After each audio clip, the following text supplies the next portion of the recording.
Hi friends, வணக்கம். நான் Caroline. Welcome to rich புட்டு சமையல்.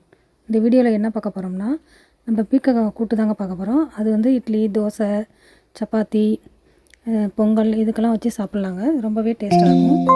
அதுக்கு முன்னாடி இந்த வீடியோவை நீங்கள் இப்போ தான் முதல் முறையாக பார்க்குறீங்கன்னா சப்ஸ்கிரைப் பண்ணிவிட்டு கூடவே கீழே இருக்க பெல் பட்டனை அழுத்திடுங்க. நான் 100 கிராம் துவரம்பருப்பு எடுத்து குக்கரில் கழுவி வச்சுருக்கேன்.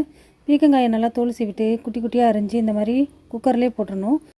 பருப்பு கூடவே பீர்க்கங்காயும் உப்பையும் சேர்த்து வேக வச்சுருவோம். 3 விசில் வச்சோன்னா நம்ம ஆஃப் பண்ணிடலாம். இப்போ பாருங்கள், நல்லாவே வெந்துருச்சு, நல்லா குழைய வெந்திருக்கு.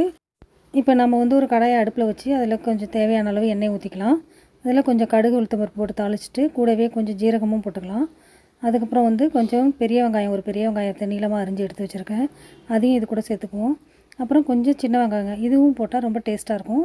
அதையும் சேர்த்து நல்லா வதக்கி விடுவோம். அதுக்கப்புறம் 2 பச்சை மிளகாய் நீல வாக்கில் அரிஞ்சு வச்சுருக்கேன், அதையும் போட்டு கொஞ்சம் கருவேப்பிலையும் போட்டு நல்லா வதக்கி விடுங்க. வெங்காயம் நல்லா கண்ணாடி பதம் வர வரைக்கும் நம்ம நல்லா வதக்கிக்குவோம். அது கூடவே கொஞ்சம் பெருங்காயத்தூள் போட்டுக்கலாம். அதுக்கப்புறம் நம்ம வேக வச்ச பீர்க்கங்காயை எடுத்து அதில் சேர்த்து நல்லா ஒரு கிளறி விட்டுட்டு கூடவே உப்பு பத்தலைன்னா, ஏற்கனவே நம்ம உப்பு போட்டிருக்கோம், இப்போ இருந்தாலும் உப்பு பத்தலைன்னா கொஞ்சம் உப்பு சேர்த்துக்கலாம். உப்பு சேர்த்து கொஞ்சம் மஞ்சள் பொடியும் சேர்த்து நல்லா வதக்கி விடுங்க. வதக்கிட்டு நல்லா கிளறி விட்ட பிறகு கடைசியாக இறக்க போகிற நேரத்தில் ஒரு அரை மூடி தேங்காய் பூ எடுத்து அதில் சேர்த்திங்கன்னா ரொம்ப டேஸ்ட்டான பீர்க்கங்காய் கூட்டு ரெடி ஆயிடுச்சுங்க. பீர்க்கங்காய் கூட்டு பித்தத்துக்கு நல்லது ஃப்ரெண்ட்ஸ். இது அடிக்கடி உணவில் சேர்த்துக்கோங்க. இந்த வீடியோ பிடிச்சிருந்தால் லைக் பண்ணுங்கள், ஷேர் பண்ணுங்கள். தேங்க்யூ.